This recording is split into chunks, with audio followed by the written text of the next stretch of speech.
Hello, welcome to the Hail Varsity post-game reaction show, Iowa-Nebraska edition. I am Brandon Vogel, Hail Varsity's managing editor, joined by Derek Peterson, staff writer and host of the Varsity Club podcast. Derek, how are you? I am good. I have some chocolate pie in my freezer waiting for me that I will devour after this and drown my sorrows away. That's a great point. Hopefully we all have some leftovers to dig into after this one. Iowa beats Nebraska for the sixth straight time. Won this one 26-20. Derek, if I told you that Nebraska would have an edge in success rate, an edge in explosive plays percentage, an edge in rushing yards per play, an edge in passing yards per play, and an edge in points per trip inside the 40, what would you have thought coming in?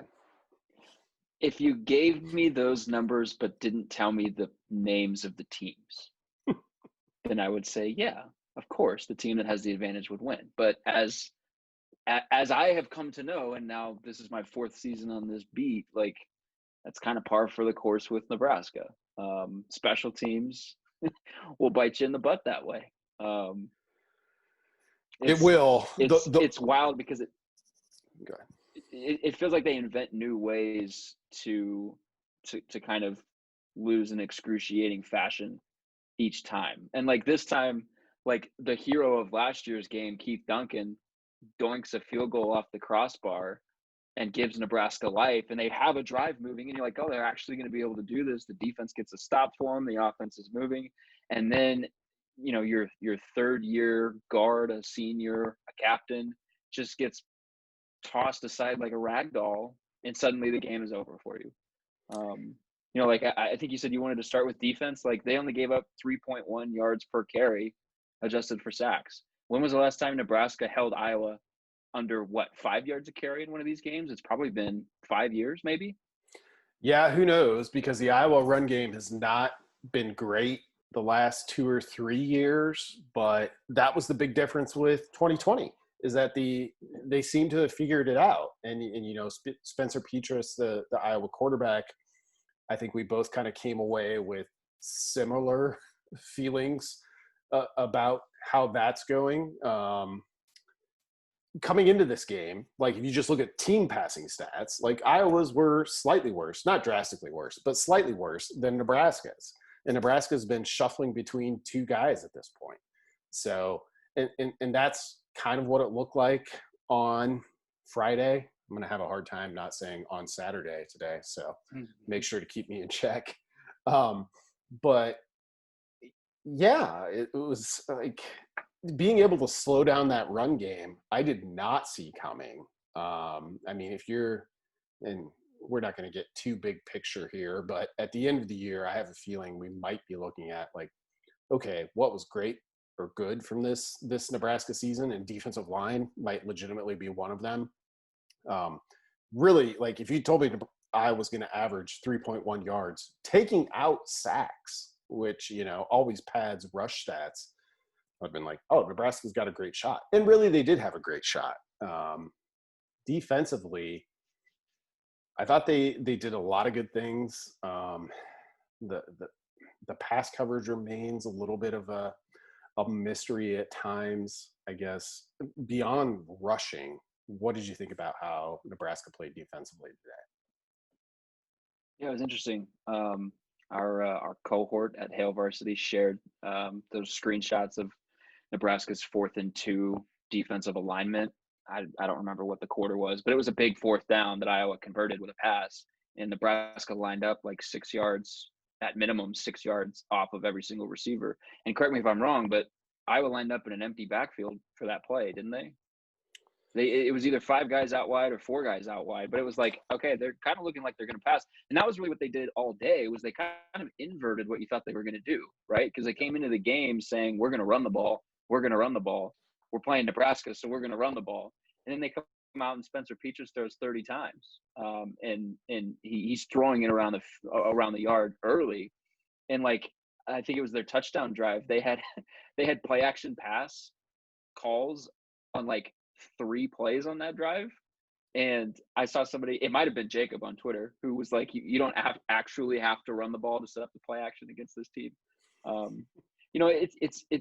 feel like coverage wise, they're improving, but you still, like, this game was weird because you saw some things that we saw a year ago with Nebraska, where it was like teams are targeting the shallow cross over the middle, teams are trying to find linebackers in coverage.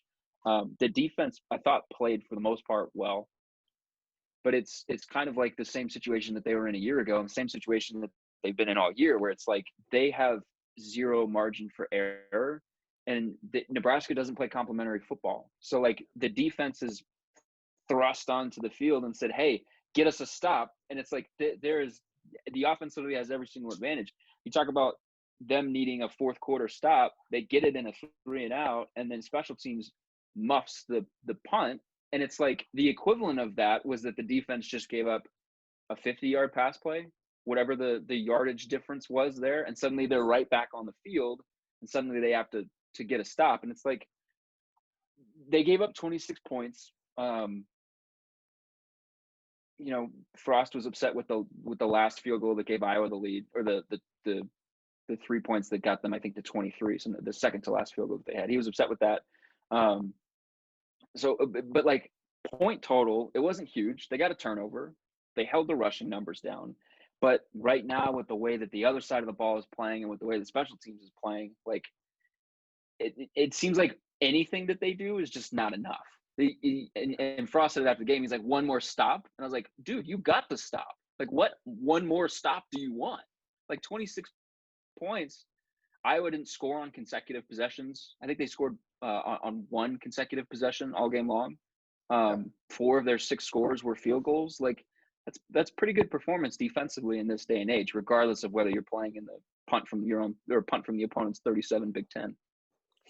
Yeah, there were 2 moments in this game where I like to just personally pretend like I'm the decision desk at a major news network on election night and like call the results way too early. And there were 2 points in this game where I was like, oh, if Iowa does this here, like it's you need something crazy to happen for Nebraska to come out with a win. And Nebraska and Iowa didn't do those things either time. The first one was in the first half when it was a pretty deep drive into Nebraska territory, and they settled for a field goal, which, that's fine. And then later in the game, I was like, oh, Nebraska needs to basically get a 3 and out here or it's over, which was the drive that led to the Cam Taylor-Britt fumble on the punt. And they got that 3 and out. So I agree with you. In like a Nebraska context, this defense did everything it needed to do to win the game, I think. You always hope it could be better. Yeah. You'd always prefer it to be like Wisconsin's defense or Alabama's defense, whoever you want to choose. Right now, they're not capable of being that, and they didn't come in 2.5 years ago designed to make them that by now. So right. Defensively, like the one big thing about it, and we saw this with Penn State. Iowa had 8 scoring chances, so trips inside the 40. Like that's too many. And it's a dangerous game to play, to be like, well, we're going to give up this many scoring chances and just hope we get some stops. And they probably did get enough stops this time, and they definitely did against Penn State. Like you and I talked on the Varsity Club podcast this week, like, how much credit do you give Nebraska for those last 2 Penn State drives? They deserve some credit, probably the majority of the credit, but at some point too, like you let a team get to the 11 or to the 13, whatever those drives actually ended up at. And with with Iowa's focus on special teams, with the type of kicker that they have in Keith Duncan, like they're going to get points out of those. But overall, like the points per trip was good. It's just you can't give up 8 drives. I mean, let's see. Iowa had 11 drives, so 3 didn't end inside Nebraska's 40, and that's the problem. So, but again, Nebraska, I think defensively definitely did enough to give its offense a chance, and it really did. Like 68 yards to go, however much time was left when Nebraska took over in that last possession, a little over 2 minutes, and it goes the way that it goes. Let's flip to offense quick. Oh, good. To your point, they are playing with fire, because you talk about this game and then the Penn State games. We're just going to ignore Illinois, which I think most people would like to do anyway. They've given up 11 red zone trips. And Penn State and Iowa now have only scored touchdowns on 2 of those 11 red zone trips, which is good. Yeah. What 11 red zone trips is playing with fire? Yeah, because if you've got a team that's got a kicker, they're going to get points out. Like, you'll consider those wins to a degree, but that's actually a pretty shocking stat. 2 out of 11. You'd take that every day, minus the 11 part of it. So, yeah. and I mean, and that's kind of a pretty accurate, I think, reflection of where Nebraska is at right now on both sides of the ball. It's like, there's some good here, but they're still not capable of outweighing it, which might transition us naturally to offense. What'd you see on that side of the ball, Derek? I liked that Adrian Martinez got the start. I felt like, given the way that the last 2 weeks had played out, the last 2 starts with Luke McCaffrey played out, I felt like you probably needed to go back to Martinez, which is kind of a little, I'm contradicting myself now, because after the Northwestern game, I said, like, if you make this decision, it's you go with McCaffrey for the long run. But just the way that those last 2 games have played out, I think it made clear that some of the offensive issues right now, some of the offensive limitations right now, were not solely because of the quarterback. And I think we saw that play out again today, especially on the last drive. It's not, like, what more do you want Adrian Martinez to do, right? Like, there's one play, and again, I'm going to have to rewatch to remember time and place, but like, Iowa gets an unblocked rusher up the middle, and Adrian has to kind of evade it, and Austin Allen is wide open on a corner route down the field that would have been a first down completion. Adrian can't get the ball to him. And I watched the play live, and I thought, dude, throw the ball. Throw the ball. There has to be somebody there. They brought pressure. Throw the ball. And then I watched the replay, and I was like, well, I mean, he has no time. Yeah. Like, it's just not there for him, because they had to double 54 for Iowa, because 54 was completely blowing up their interior play after play. And then Iowa gets a free rusher. And it was things like that all game long. I thought Adrian had some nice plays. He hit Wanda Robinson on target with some of those swing passes, which we haven't seen a ton of. We haven't seen enough of, but he hits Wanda Robinson in stride on target, and Wanda was able to make plays, and we saw that. And he looked downfield, which was nice. And I think it was just evident that the issues with the offense right now are not solely because of who was playing quarterback. The snapping was once again an issue, and it has to get figured out. I don't understand going back to Cam Jurgens in the second half. No, it wasn't as bad in the second half as it was in the first half, but we asked Frost about it after the game, and he kind of evaded the, what do you do to fix it part of the question. He was protective of the offensive line, but I think the most glaring thing for me with this offense right now is that the offensive line looked good against the best team in the conference in the first game of the season for a half, and it just seems like it keeps taking steps backwards as we kind of move through the season. In this game, there was a play where Brendan Hymas is out in space blocking for Wanda Robinson. He doesn't block anybody. I'm like, what are you doing? Like, this was supposed to be the best left tackle in the conference. And it's just, it's hard for them because nothing is working. And the run game was a little bit better given who they were playing, given the quality of the defense that they were playing. But I think the issues start at the offensive line. And it was noticeable too, right? Like, when they had a good drive, it was like, oh, we're not noticing the center. We're not talking about the center, and the offensive line is opening up some stuff for them. And then when they had a bad drive, it was like, oh, there's the center. Yeah. Yeah, it's interesting. Like, I think they're just not quite buttoned up. because I would push back a little bit on nothing's working. Success rate today, 49%. That's 10 percentage points better than what Iowa's defense allowed coming in. And I don't mention that because it's like magic, like a magic number. I mention it only because it's like a down by down measure. Um, but this is the thing. Like I sit there and watch Nebraska's offense and I have to question myself a lot because like their success rate is almost always good. So like you're either looking at an option of one, maybe that doesn't matter as much, which I know from like watching all of other college football, it matters a lot. Or like their failings are such at like exactly the wrong moment and exactly the wrong time and in such a high profile fashion that it really is killing them. And this game was a little bit of more in the latter category for me, at least. You know, I mean, there's still, anytime you're setting up kind of statistical thresholds and building a model, you know, you can have some blind spots. You can have some things that just like, yeah, they're getting yards, but they're empty yards, things like that. But for the most part, they move the ball pretty well. Like you're running a college offense is you're just not going to be perfect all the time. You're going to have crazy plays happen. Nebraska's seem to happen at the wrong time a lot of the time. You know, Adrian Martinez's, I think it was a 30-yard rush. It gets called back for a holding.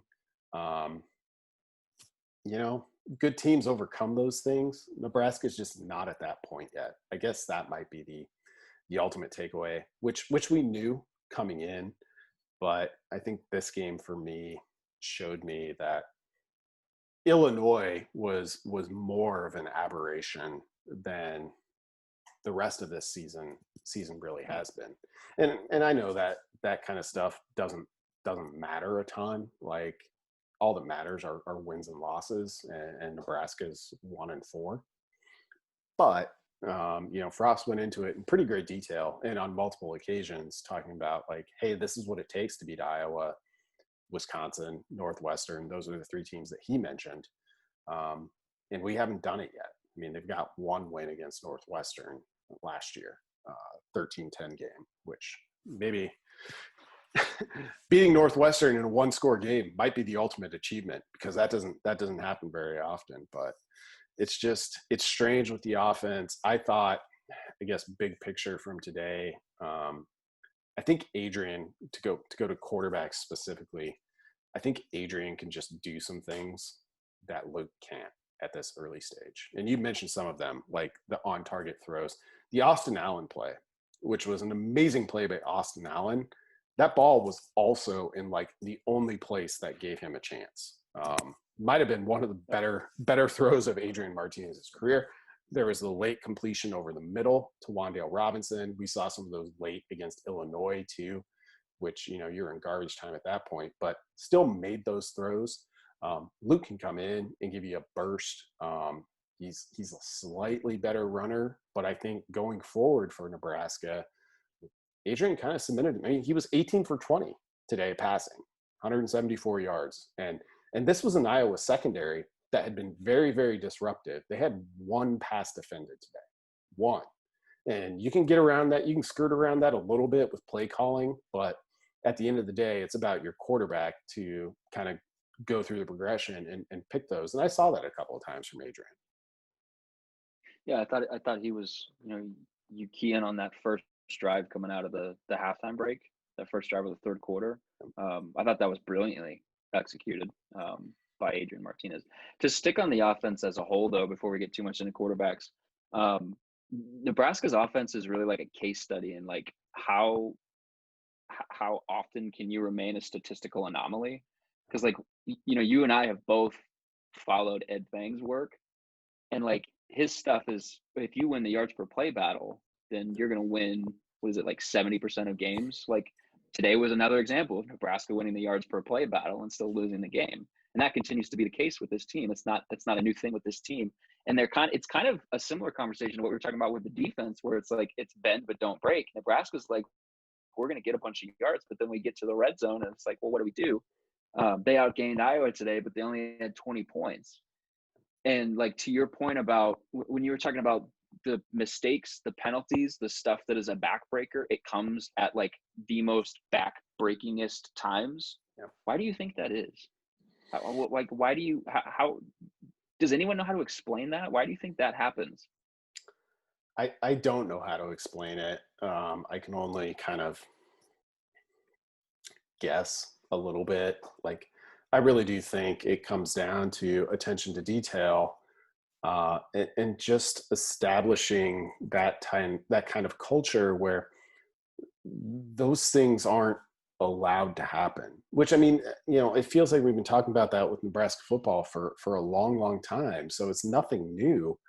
It's just further indication that the Huskers aren't there yet, which is frustrating. Like, I listened to Scott Frost's press conference, and like he was visibly angry, I guess, for lack of a better term, uh, at this loss, because he knows that they came out and played well enough to win against Iowa, which, like, I was super high on the Hawkeyes coming into this game. I thought they were playing really well. They very easily could have been 5-0.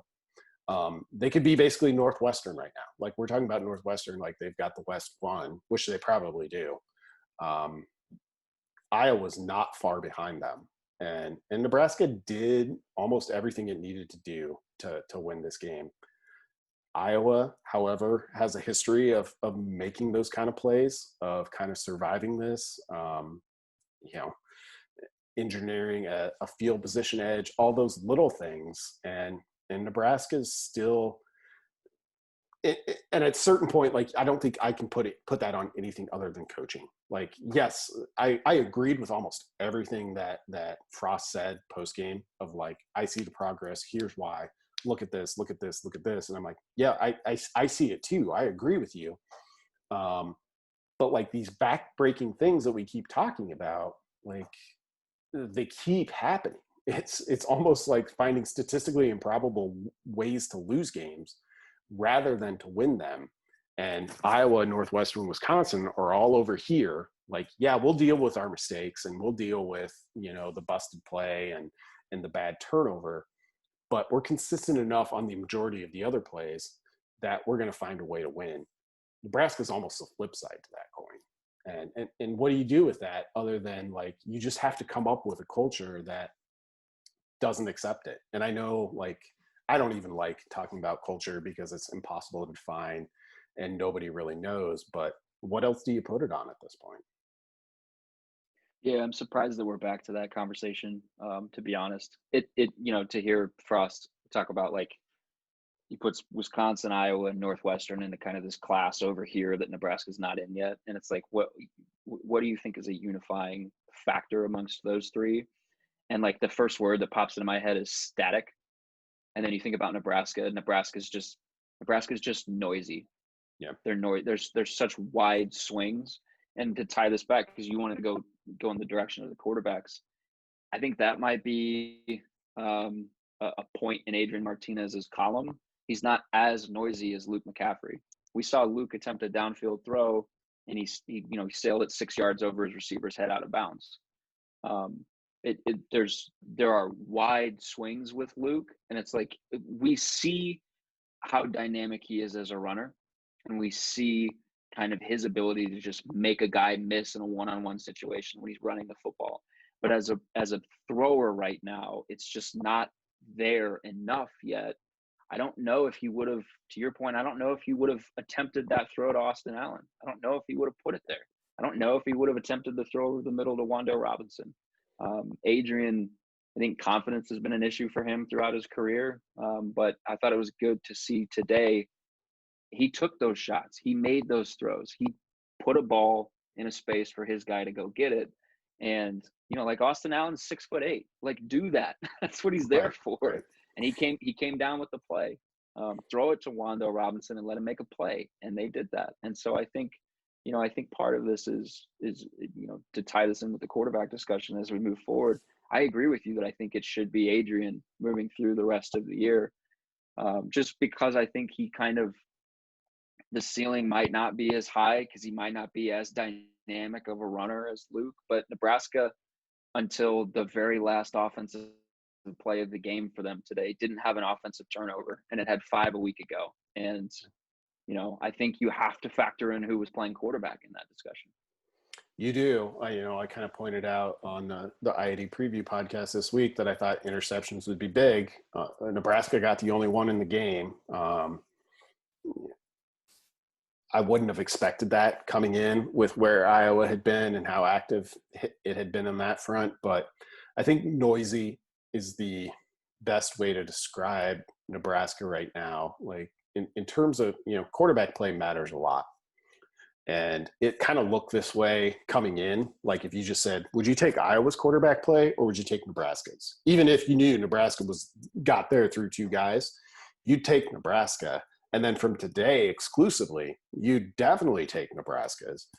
Yet they still lose. So why is Iowa able to kind of navigate around that? And that's sort of the key question I think Nebraska is still trying to answer. Wasn't able to answer it today, but it got pretty close. I guess big picture, what's your overall feel from this game? Like, what's your takeaway? Well, I expected a loss for Nebraska coming in. So I expected them to be sitting here at 1-4. Now this is 5:06 p.m. time of recording with us. So like sitting here now, like I expected this to be a loss. I didn't necessarily expect them to be as competitive as they were. I was surprised by that. They showed a lot of fight. Frost said after the game that he made the comments a week ago that he was embarrassed of the performance on the field, and that he told the team at the end of this one that he was proud to be their coach and he wasn't embarrassed.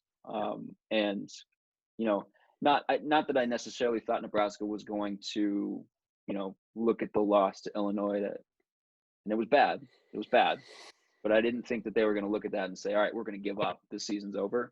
But I expected. I was on record saying that I thought this could be a 35-7 kind of Iowa win, 35-10 kind of Iowa win, and for Nebraska to have a shot at the end of the game.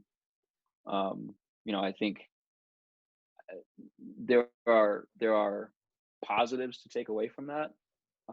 But some of the issues that we knew were going to be there heading into this are still there, and they're still glaring, and there's still some significant issues that Nebraska is going to have to address. And so it feels a little bit better to be talking about a 26-20 loss instead of a 35-7 loss. But at the end of the day, this football team is 1-4 in year 3 under Scott Frost. Frost now has as many losses on his record as a Nebraska coach as Mike Riley had, but he's done it in 9 fewer games. I agree with you that I see the progress that Frost talks about, and I can see it in a few spots, but they've got to start putting these games to bed.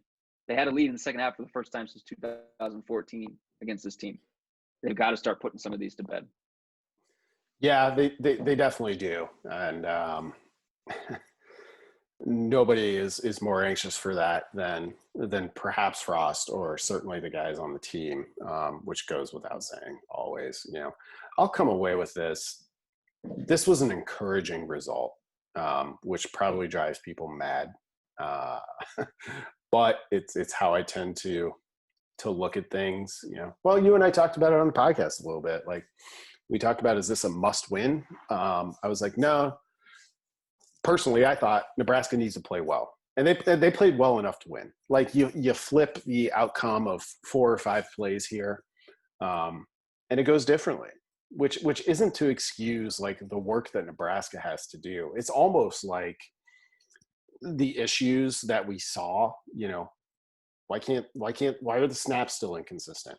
Why do the penalties happen at absolutely the worst time? Like, you're not fixing those in 1 week, much less over the next, the remainder of the season probably. So I was more just like, I didn't think Nebraska was as bad as it played against Illinois. That seemed like a little bit of, it was, we didn't do what we needed to do. It snowballed on us and it got out of hand. This result at least proved a little more that, like, okay, you can be right here with Northwestern, who's probably going to win the division, and Iowa, Wisconsin, we don't know. Wisconsin's won by a total of 33 points over 2 years, and the two probably aren't going to get a play this year. But Nebraska's now 0-3 against Iowa and -12 in total points. They're 1-2 against Northwestern and -8 in total points.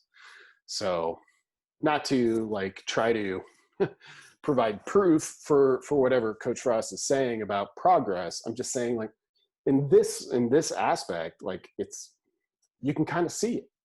Those teams do the things. Anytime we preview a game against one of those opponents, it's oh, they're going to make you drive long fields and they're not going to make mistakes, but they're going to make fewer mistakes than you. Every football team makes mistakes. They're going to make fewer mistakes. They just do what they do. They're really sound. They're where they need to be. Nebraska is none of those things yet. But in terms of those three teams you would definitely put above them in the division. Purdue, right now you'd put them ahead, but it's basically kind of equal with Nebraska. Heck, Illinois might be equal with Nebraska, though nobody wants to admit it. Yeah, exactly. So I don't know. It's one of those, it's a loss. It's bad. Nobody likes the feeling of a loss, but it's one of those losses where I'm okay, there was enough here to show me that Nebraska is indeed it is better than 1-4 this year. But how long do you get to prove that before you can stop being yeah, we were 1-4, but we played a 3-3 team. That's kind of the essential question, because as you mentioned, we're most of the way through year 3 at this point. Yeah, it's one of those things where because Frost said that in his post-game press conference afterwards, where he was I don't think that we're a 1-4 team. He said the same thing about Penn State. He was that is not a 0-5 team or whatever they are right now. Sure, but Iowa could sit there and say, we feel like we should be an unbeaten team, right? We feel because what are they now, 4-2? Iowa could be we feel like we're a 6-0 team, but they're not. And the reason that they're not is for a few plays here and there. In Nebraska's case, it's not a 3-3 team or whatever the record might be, because of a few plays here and there. And that continues to be the case week after week after week. It's just a few plays here or there, yes, but there are plays at just the worst times. I don't know. It's weird. It's a weird. I'm in a weird spot because I was definitely a lot closer to the edge of the sky is falling a week ago, coming out of that Illinois loss, because I just thought it looked very upsetting. I was definitely closer to the edge then than I am now. I definitely think that this defense is a winning defense in terms of what this defense is built to do, asked to do, was structured and recruited for to be able to do. I think that this defense is a plus. I think you could put a passing grade at the very least in that category for the coaching staff so far. I think Chenander's done well. Special teams continues to be an abject mess. And I was really curious coming into the season if having a guy who couldn't actually coach them on the field during practice was going to change that. And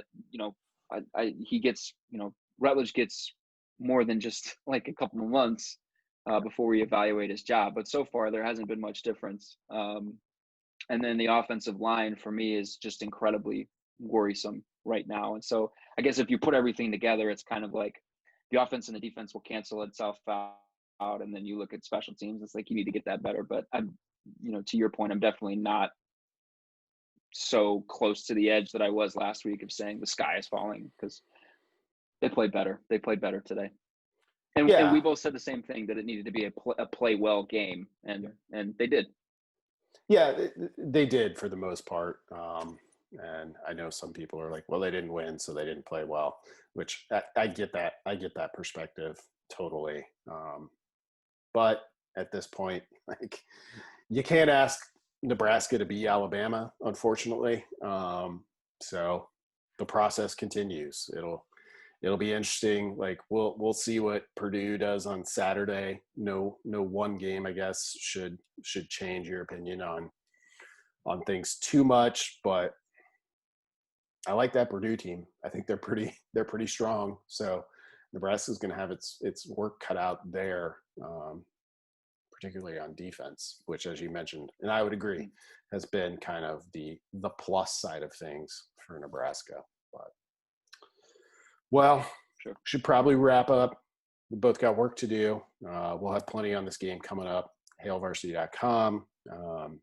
Check out the Hail Varsity Network for the podcasts, where we kind of get into a little bit of everything in the weeks leading up to games. Also, check to keep this a little bit evergreen. I won't call it out specifically, but check out Hail Varsity's social channels. We've got some holiday specials going over Thanksgiving weekend, so you can get a little bit of a discount depending on which way you'd like to do that for subscriptions. If you're seeing this on Friday, on Black Friday, before it gets too late here, we've got about 6 hours left or so. Get in there. If you want to gift a subscription, it's buy one, get one. So check the HailVarsity.com Twitter feed and grab that. What's the word I'm looking for? Promo code. Yeah. I should have grabbed that first, but anyway, yeah. Thanks for checking us out, guys, and hopefully we'll get back at it next week. The season's almost over, which is a crazy thing. I don't know. Team turkey over ham. Now, as soon as I go write this column, I'll have some more turkey. I hope you have some ham to have, Derek. Oh no, no, I guess turkey. That's right. Turkey over ham. Yeah. Team turkey over ham and team all 22. All 22. Man, BTN, it's got an alternate channel. Like, why hasn't it done that yet? We'll petition. We'll talk to the people we can talk to and see what we can do. But thanks for tuning in, guys. Thanks, Derek, for your thoughts on the game. And we'll talk to you next week.